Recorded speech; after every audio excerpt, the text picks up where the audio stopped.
Episode 2, Why Indian Hotels Are Busy But Broke, a Revenue Quality Problem. Occupancy has recovered. Travel demand is clearly back. Let me give you a moment to think about that. The hospitality industry is experiencing unprecedented activity levels. Let's explore what's really happening beneath these impressive numbers. Every metric points to recovery, but there's a deeper story here. The numbers look impressive, but they don't tell the whole story. What's happening behind the scenes is far more revealing. But here's the uncomfortable truth.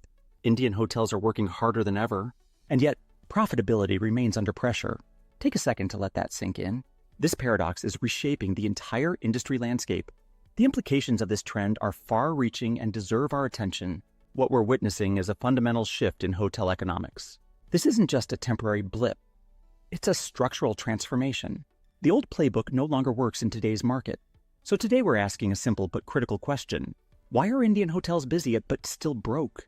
Chapter 1, Occupancy versus Profitability. Let's start with the obvious. Occupancy has recovered across most Indian markets. Many hotels are running in the mid to high 60s, some even higher in peak seasons. Think about what that means for a moment. These numbers suggest a thriving market on the surface, but surface-level metrics can be deceiving. When we look closer, the picture becomes more complex. The reality beneath these numbers tells a different story.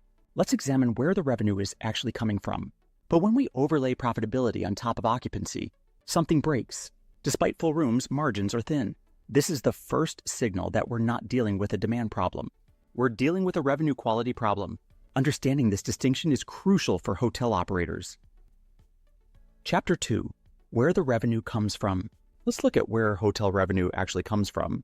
In India, a disproportionate share of bookings comes from OTAs. And here's where it gets interesting. The distribution landscape has fundamentally changed. Online travel agencies now dominate the booking ecosystem.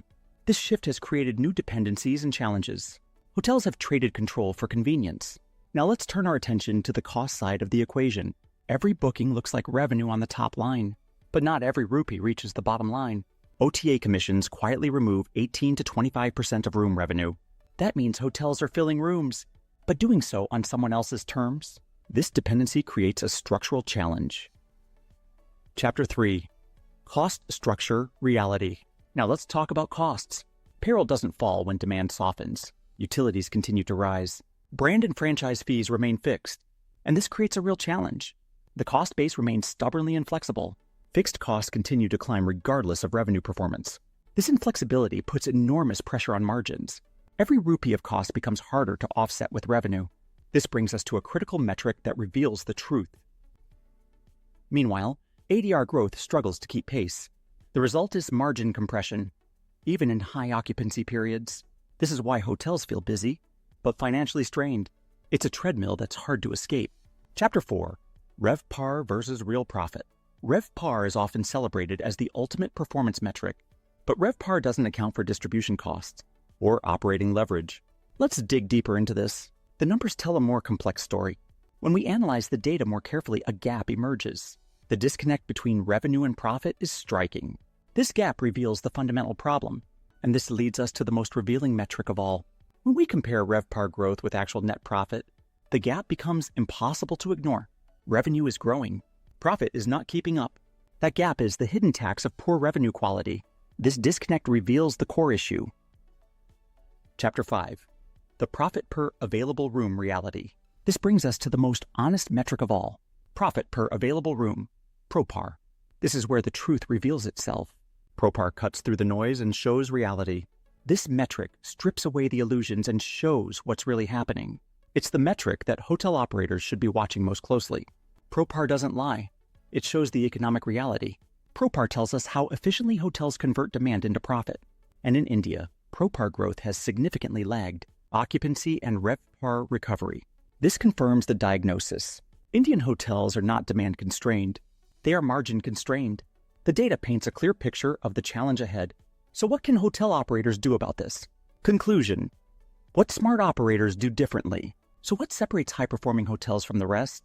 3 things. 1, they aggressively build direct demand.